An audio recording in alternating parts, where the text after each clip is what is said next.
দেখুন বন্ধুরা, এরকমভাবে কটরি ব্লাউজের লম্বাটি নিয়ে নেবেন। তারপরে আপনি পুটের মাপ নেবেন।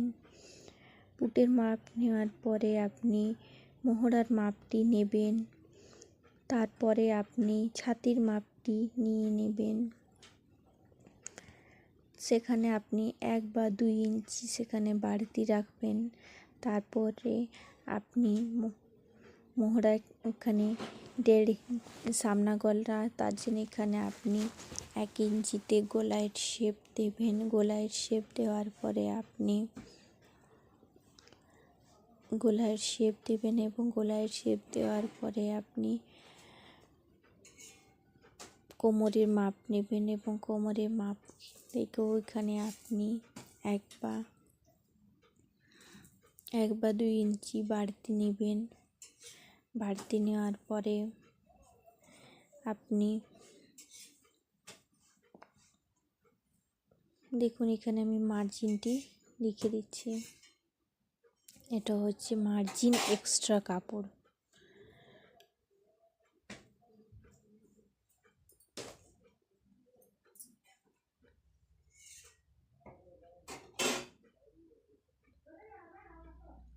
এরকমভাবে এটা সামনা, তার জন্য এখানে 1 ইঞ্চি গলায় শেপ দিতে হবে। তারপর আপনি এখানে ব্লাউজের যতটা চওড়া নেবেন সেই হিসাবে দাগ দেবেন। আধা ইঞ্চি বাড়তি রাখবেন। তারপরে এরকমভাবে ব্লাউজের সামনা গলা যতটা ডিপ রাখবেন ওইরকমভাবে দাগ দিবেন। তারপরে এরকম গলায় শেপ দিয়ে দেবেন এবং এদিক থেকে আপনি 3 ইঞ্চিতে দাগ দেবেন, এভাবে 2.5 ইঞ্চিতে, তারপরে এখানে 1 ইঞ্চিতে দাগ দেওয়ার পরে এরকমভাবে শেপটি করে নেবেন।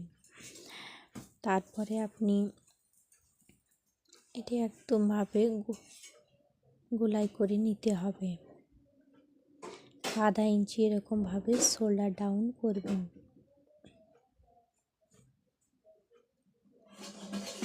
শোল্ডার ডাউন করে নেবেন। তারপরে এখানে যতটা মাপ রয়েছে তার অর্ধেক আপনাকে নিতে হবে। এরকমভাবে অর্ধেক মাপ দিয়ে দেবেন এবং উপর থেকে 1.5 ইঞ্চিতে দাগ দেবেন। আধা ইঞ্চি করে এরকমভাবে আপনি প্লেটটি ড্রয়িং করবেন। তারপরে আপনি প্লেটের ড্রয়িং করা হয়ে গেলে আপনাকে এখানে অর্ধেক ইঞ্চি উপরে এখানে দাগটি দিতে হবে।